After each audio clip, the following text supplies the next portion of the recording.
The blood stained pavement, खून से भरा फुटपाथ। हेलो दोस्तों, स्वागत है आपका हमारे यूट्यूब चैनल आओ सुने कहानी पर। आज हम सुनेंगे अगाथा क्रिस्टी की 13 प्रॉब्लम्स की चौथी पहेली, जिसका नाम है द ब्लड स्टेन्ड पेवमेंट, मतलब खून से भरा फुटपाथ। अब जॉयस लैम्प्रियर अपनी यादों से एक अजीब दृश्य उकेरती हैं, एक खून के धब्बे से सनाफर, एक अनसुनी काल के साथ जुड़ी एक घटना। यह दृश्य क्या केवल कल्पना थी या सच में वह लकीर जो हमें मौत तक ले जाएगी? मिस मार्पल की सूक्ष्म निगाहें फिर सक्रिय होंगी। चलिए इस डरावनी शाप को पढ़ते हैं। यह अजीब है, जॉयस लैम्पियर ने कहा, लेकिन मुझे अपनी कहानी आपको बताना बिल्कुल पसंद नहीं। यह बहुत पहले हुआ था, ठीक 5 साल पहले, लेकिन तब से यह मुझे एक तरह से सता रहा है। इसका मुस्कुराता हुआ चमकीला ऊपरी हिस्सा और उसके नीचे छिपी हुई भत्सता। और अजीब बात यह है कि उस समय मैंने जो रेखा चित्र बनाया था वह उसी माहौल से रंग गया है। जब आप इसे पहली बार देखते हैं तो यह सूरज की रोशनी वाली एक छोटी सी खड़ी कॉर्निश सड़क का एक मोटा सा रेखा चित्र मात्र होता है। लेकिन अगर आप इसे काफी देर तक देखते रहें तो कुछ भयावहता अंदर घुस आती है। मैंने इसे कभी बेचा नहीं, लेकिन मैं इसे कभी देखती भी नहीं। यह स्टूडियो के एक कोने में दीवार की ओर मुंह करके रहता है। उस जगह का नाम रैट हॉल था। यह एक अजीब सा छोटा कॉर्निश मछली पकड़ने वाला गांव है। बहुत ही मनोरम, शायद बहुत ज्यादा मनोरम। इसमें ये ओल्ड कॉर्निश टी हाउस का माहौल कुछ ज्यादा ही है। यहां दुकानें हैं जहां छोटे बालों वाली लड़कियां स्मोक्स पहने चर्मपत्र पर हाथ से लिखे आदर्श वाक्य लिख रही हैं। यह सुंदर और अनोखा है, लेकिन यह बहुत ही आत्मचेतना से भरा है। क्या मुझे नहीं पता, रेमंड वेस्ट ने कराहते हुए कहा। शायद यह चारा बैंक का अभिशाप है। चाहे उन तक जाने वाली गलियां कितनी भी संकरी क्यों न हों, कोई भी सुरम्य गांव सुरक्षित नहीं है। जॉयस ने सिर हिलाया। वे संकरी गलियां हैं जो रैट होल तक जाती हैं और बहुत खड़ी हैं, किसी घर की दीवार की तरह। खैर, अब अपनी कहानी शुरू करते हैं। मैं एक पखवाड़े के लिए कॉर्नवाल आया था, रेखाचित्र बनाने के लिए। रैट होल में एक पुरानी सराय है, द पोलहार विथ आर्म्स। माना जाता है कि 1500 के आसपास जब स्पेनियों ने इस जगह पर बमबारी की थी, तब यही एकमात्र घर बचा था। नहीं बमबारी की गई, रेमंड वेस्ट ने भौहें चढ़ाते हुए कहा। ऐतिहासिक रूप से सटीक होने की कोशिश करो जॉयस। खैर, उन्होंने तट पर कहीं बंदूकें उतारी और उन्हें चलाया और घर गिर गए। खैर, मुद्दा यह नहीं है। सराय एक शानदार पुरानी जगह थी, जिसके सामने 4 खंभों पर बना एक बरामदा था।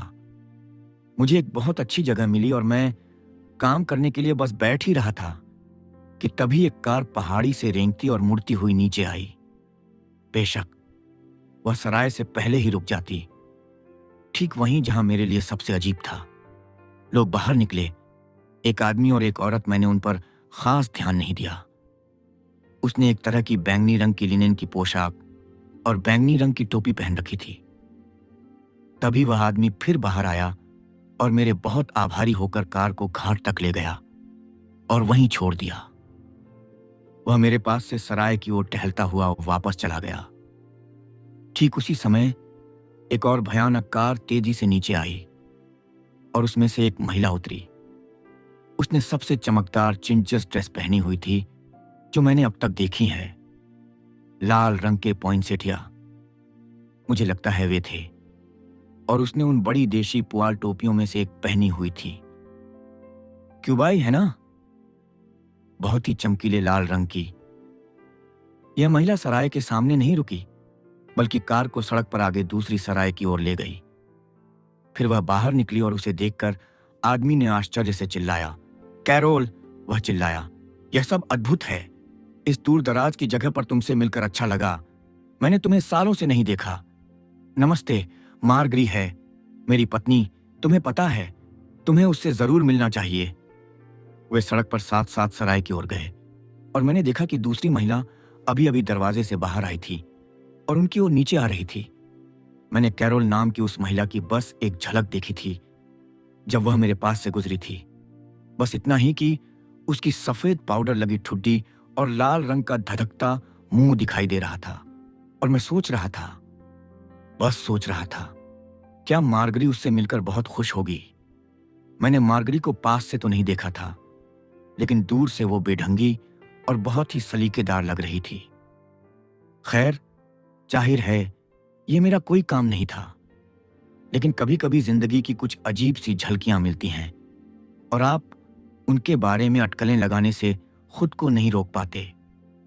वे जहां खड़े थे वहां से मैं उनकी बातचीत के कुछ अंश सुन पा रहा था जो तैरकर मेरे पास आ रहे थे। वे नहाने के बारे में बात कर रहे थे। पति, जिसका नाम डेनिस लग रहा था, नाव लेकर तट के चारों ओर नाव चलाना चाहता था।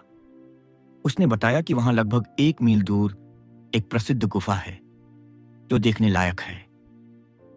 कैरोल भी गुफा देखना चाहती थी, लेकिन उसने चट्टानों के किनारे किनारे चलकर उसे जमीन की तरफ से देखने का सुझाव दिया। उसने कहा कि उसे नावों से नफरत है। आखिरकार उन्होंने इसे इस तरह तय किया।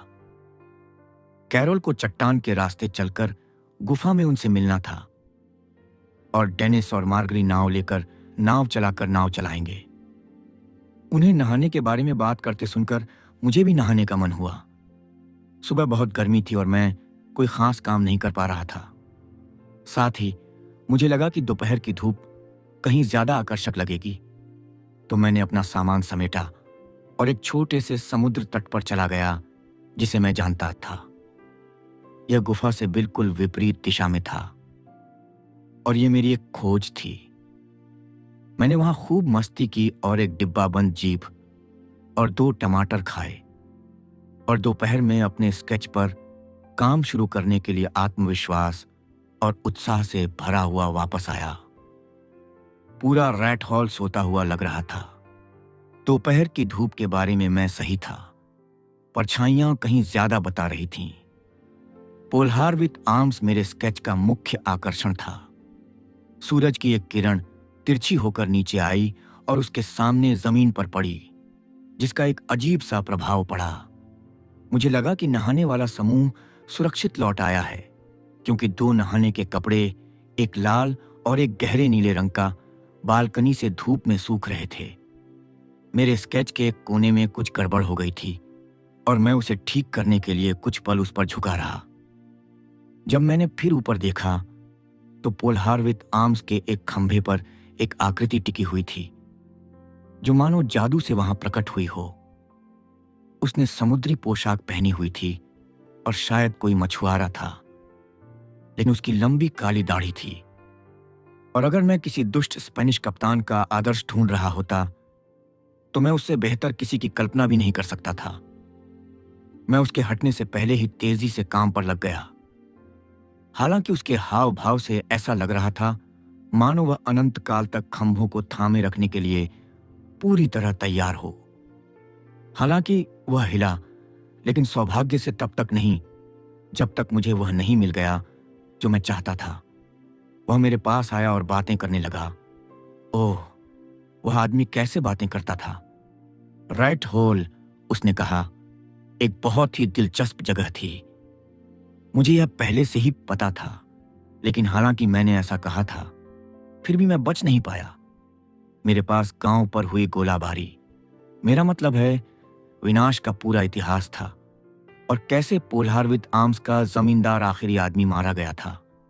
एक स्पेनिश कप्तान की तलवार से उसकी अपनी दहलीज पर दौड़ा और कैसे उसका खून फुटपाथ पर फैल गया और कोई भी 100 साल तक उस दाग को नहीं धो सका। यह सब दोपहर के सुस्त, नींद भरे एहसास के साथ बहुत अच्छी तरह से मेल खाता था।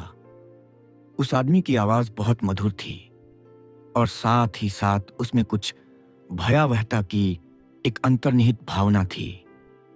वह अपने व्यवहार में बहुत ही विनम्र था, फिर भी मुझे लगा कि वह अंदर से क्रूर था। उसने मुझे इंक्विजिशन और स्पेनियों द्वारा किए गए सभी कामों के आतंक को पहले से कहीं बेहतर ढंग से समझाया।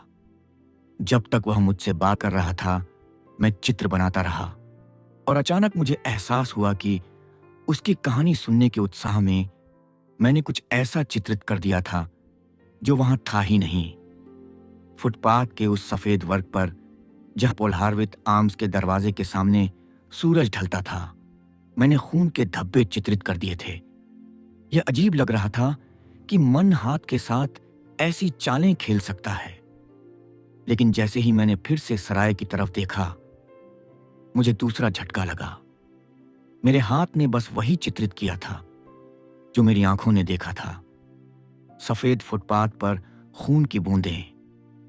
मैं 1-2 मिनट तक देखती रही। फिर मैंने अपनी आंखें बंद कर लीं, खुद से कहा, इतना बेवकूफ मत बनो, वहां सचमुच कुछ भी नहीं है। फिर मैंने उन्हें फिर से खोला, लेकिन खून के धब्बे अभी भी वहां थे। मुझे अचानक लगा कि मैं इसे बर्दाश्त नहीं कर सकती। मैंने मछुआरे की भाषा की बाढ़ को बाधित किया।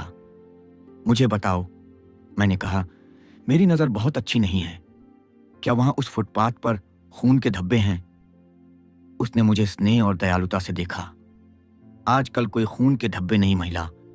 मैं आपको जो बता रही हूं वह लगभग 500 साल पहले की बात है। हाँ, मैंने कहा, लेकिन अब फुटपाथ पर शब्द मेरे गले में ही दम तोड़ गए। मुझे पता था कि वह नहीं देख पाएगा जो मैं देख रहा था। मैं उठा और कांपते हाथों से अपना सामान समेटने लगा। जैसे ही मैंने ऐसा किया, वह युवक जो उस सुबह कार में आया था, सराय के दरवाजे से बाहर आया। उसने हैरानी से सड़क पर ऊपर नीचे देखा। ऊपर बालकनी से उसकी पत्नी बाहर आई और नहाने का सामान समेटा। वह कार की तरफ नीचे गया, लेकिन अचानक मुड़ गया और सड़क पार करके मछुआरे की तरफ आ गया। बताओ मेरे दोस्त, उसने कहा, तुम्हें पता नहीं कि उस दूसरी कार में आई महिला वापस आई है या नहीं? फूलों से सजी पोशाक पहने महिला?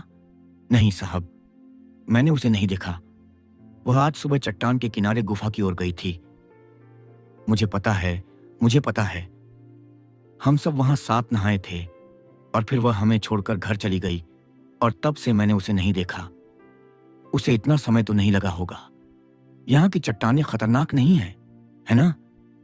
यह इस बात पर निर्भर करता है महोदय कि आप कैसे जाएंगे। सबसे अच्छा तरीका यही है कि आप किसी ऐसे व्यक्ति को साथ ले जाएं जो उस जगह के बारे में अच्छी तरह जानता हो। उसका मतलब साफ था और वह विषय पर विस्तार से बात करने ही वाला था।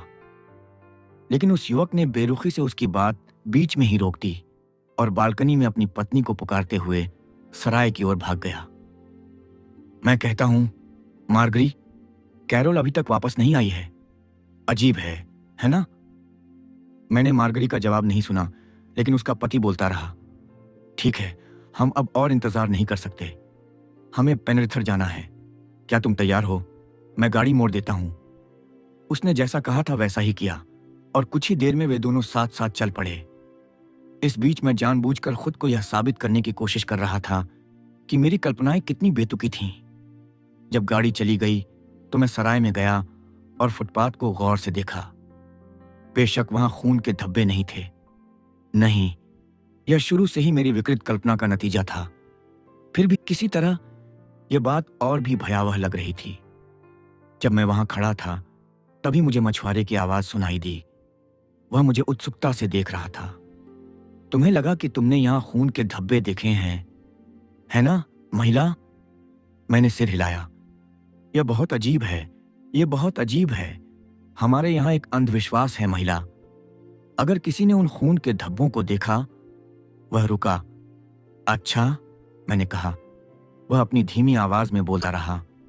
लहजा कॉर्निश था, लेकिन उच्चारण अनजाने में सहज और सुसंस्कृत था और कॉर्निश भाषा के किसी भी रूप से मुक्त था। वे कहते हैं महिला कि अगर किसी ने उन खून के धब्बों को देख लिया तो 24 घंटे के अंदर कोई मौत हो जाएगी। डरावना! इससे मेरी रीढ़ की हड्डी में एक अजीब सा झटका लगा। वह समझाने की कोशिश करता रहा। महिला, चर्च में एक बहुत ही दिलचस्प पट्टिका है, एक मौत के बारे में। नहीं, शुक्रिया, मैंने दृढ़ता से कहा और मैं तेजी से अपनी अड़ी घुमाकर उस झोपड़ी की ओर चल पड़ा जहां मैं ठहरा हुआ था। जैसे ही मैं वहां पहुंचा, मैंने दूर से कैरोल नाम की महिला को चट्टान के रास्ते आते देखा। वह जल्दी जल्दी चल रही थी। चट्टानों के धूसर रंग के सामने वह किसी जहरीले लाल फूल जैसी लग रही थी। उसकी टोपी खून के रंग की थी। मैंने खुद को हिलाया। सच में मेरे दिमाग पर खून सवार था। बाद में मैंने उसकी कार की आवाज सुनी। मुझे आश्चर्य हुआ कि क्या वह भी पेनेरिथर जा रही है, लेकिन वह विपरीत दिशा में बाईं ओर वाली सड़क पर चली गई। मैंने कार को पहाड़ी पर रेंगते और गायब होते देखा और मैंने किसी तरह राहत की सांस ली। रैट होल एक बार फिर अपने शांत और नींद भरे रूप में दिखाई दिया। अगर बस इतना ही है, जॉयस के रुकते ही रेमंड वेस्ट ने कहा, मैं तुरंत अपना फैसला सुना दूंगा। आपच खाने के बाद आंखों के सामने धब्बे। बस इतना ही नहीं, जॉयस ने कहा, तुम्हें आगे की कहानी सुननी होगी। मैंने इसे 2 दिन बाद अखबार में समुद्र स्नान में मृत्यु शीर्षक से पढ़ा। इसमें बताया गया था कि कैसे कैप्टन डेनिस डैकर की पत्नी श्रीमती डैकर दुर्भाग्य से तट से थोड़ी दूर लैंडियर कोव में डूब गईं। वह और उनके पति उस समय वहां होटल में ठहरे हुए थे और उन्होंने नहाने का इरादा जताया था, लेकिन तभी ठंडी हवा चलने लगी। कैप्टन डैकर ने कहा था कि बहुत ठंड है, इसलिए वह और होटल के कुछ अन्य लोग पास के गोल्फ लिंक्स पर चले गए थे। हालांकि श्रीमती डैकर ने कहा था कि उनके लिए ज्यादा ठंड नहीं है और वह अकेली ही खाड़ी में चली गईं। जब वह वापस नहीं लौटी तो उनके पति घबरा गए और अपने दोस्तों के साथ समुद्र तट पर चले गए। उन्हें उसके कपड़े एक चट्टान के पास पड़े मिले, लेकिन उस बदकिस्मत महिला का कोई सुराग नहीं मिला। उसका शव लगभग 1 हफ्ते बाद ही मिला, जब वह तट से कुछ दूर एक जगह पर बहकर आया। उसके सिर पर एक गहरी चोट थी जो मौत से पहले लगी थी और अनुमान लगाया जा रहा था कि उसने समुद्र में छलांग लगाई होगी और उसका सिर किसी चट्टान से टकरा गया होगा। जहां तक मैं समझ पाया, उसकी मौत खून के धब्बे देखने के ठीक 24 घंटे बाद हुई होगी। मैं विरोध करता हूं, सर हेनरी ने कहा। यह कोई समस्या नहीं है, यह एक भूत की कहानी है। मिस लैम्पियर स्पष्ट रूप से एक माध्यम है। श्री पेत्रिक ने अपनी आदत के अनुसार खांसी की। एक बात मुझे खटक रही है, उन्होंने कहा, सिर पर लगी चोट। मुझे लगता है कि हमें किसी गड़बड़ी की संभावना से इनकार नहीं करना चाहिए, लेकिन मुझे नहीं लगता कि हमारे पास कोई ठोस सबूत है। मिस लैम्पियर का मतिभ्रम या दृष्टि निश्चित रूप से दिलचस्प है, लेकिन मुझे वह बिंदु स्पष्ट रूप से समझ नहीं आ रहा है जिस पर वह हमें निर्णय देना चाहती हैं। आपच और संयोग, रेमंड ने कहा, और वैसे भी आप निश्चित नहीं हो सकते कि वे एक ही लोग थे। इसके अलावा अभिशाप या जो कुछ भी था, वह केवल रैट होल के वास्तविक निवासियों पर ही लागू होगा। मुझे लगता है, सर हेनरी ने कहा, कि उस दुष्ट नाविक का इस कहानी से कुछ लेना देना है, लेकिन मैं मिस्टर पैट्रिक से सहमत हूं। मिस लैम्प्रियर ने हमें बहुत कम आंकड़े दिए हैं। जॉयस डॉपेंडर की ओर मुड़े, जिन्होंने मुस्कुराते हुए अपना सिर हिलाया।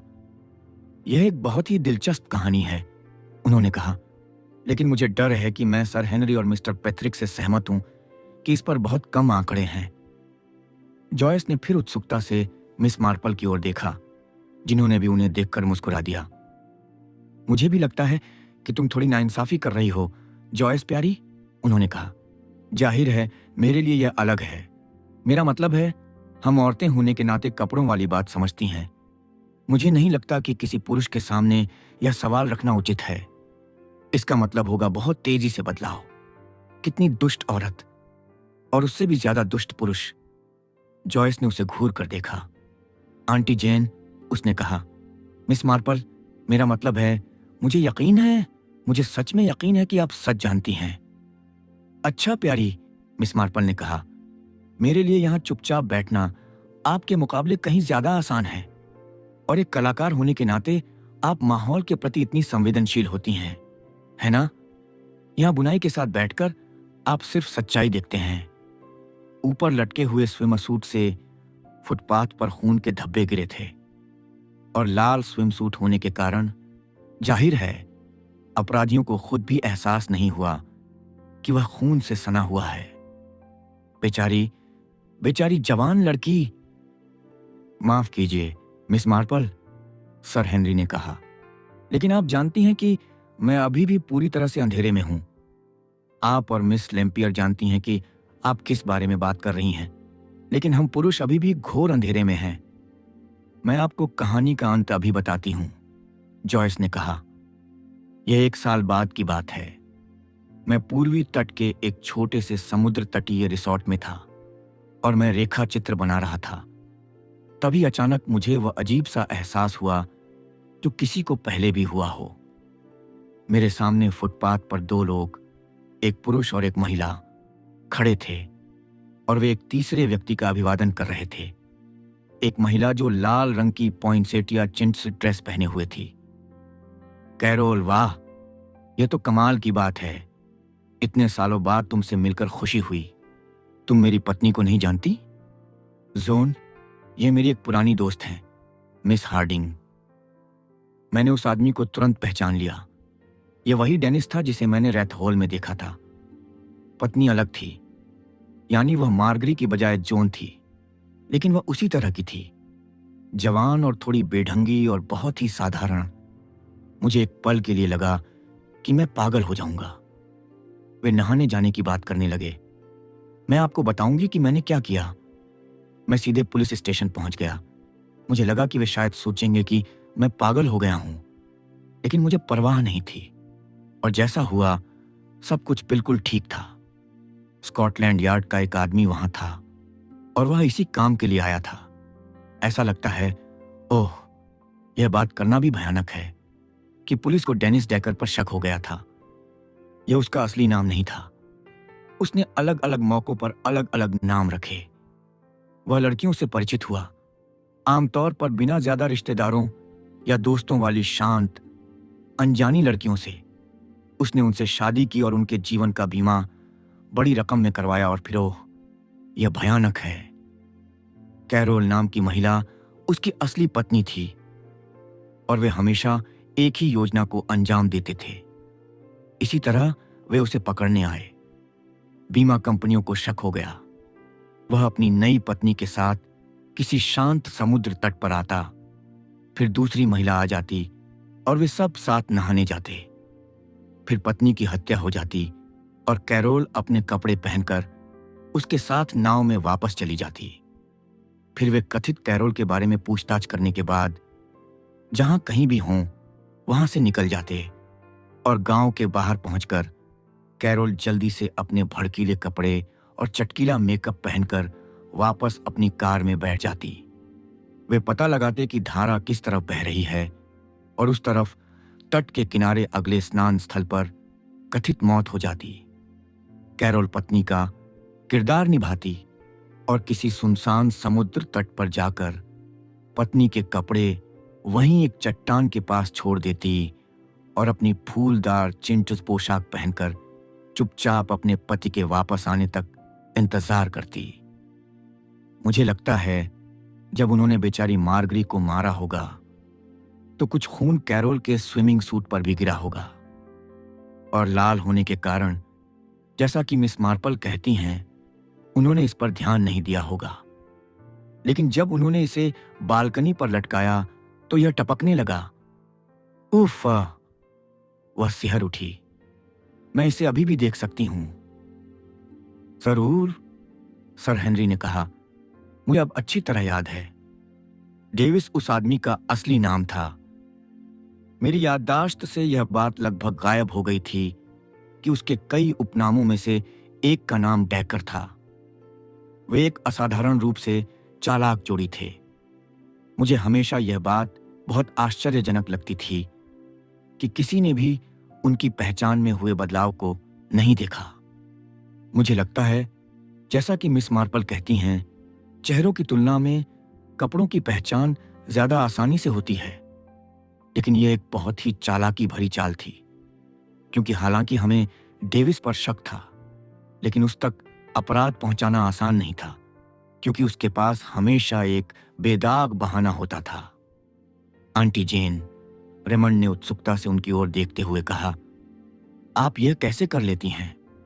आपने इतना शांतिपूर्ण जीवन जिया है और फिर भी आपको कोई भी चीज हैरान नहीं करती। मुझे इस दुनिया में हमेशा एक चीज दूसरी चीज से बहुत मिलती जुलती लगती है, मिस मार्पल ने कहा। मिसेस ग्रीन थीं। तुम्हें पता है, उन्होंने 5 बच्चों को दफनाया था और उनमें से हर एक का बीमा कराया था। खैर, स्वाभाविक रूप से एक को शक होने लगा। उसने अपना सिर हिलाया। गांव के जीवन में बहुत दुष्टता है। मुझे उम्मीद है कि आप प्यारे नौजवानों को कभी एहसास नहीं होगा कि दुनिया कितनी दुष्ट है। तो दोस्तों, आपको ये कहानी कैसी लगी? प्लीज कमेंट करके बताएं और प्लीज सब्सक्राइब और शेयर करें मेरे चैनल को। शुक्रिया। मिलते हैं अगले अध्याय में। अगले पे है, मिस मार्पल ने कहा। मिसेस ग्रीन थीं। तुम्हें पता है, उन्होंने 5 बच्चों को दफनाया था और उनमें से हर एक का बीमा कराया था। खैर, स्वाभाविक रूप से एक को शक होने लगा। उसने अपना सिर हिलाया।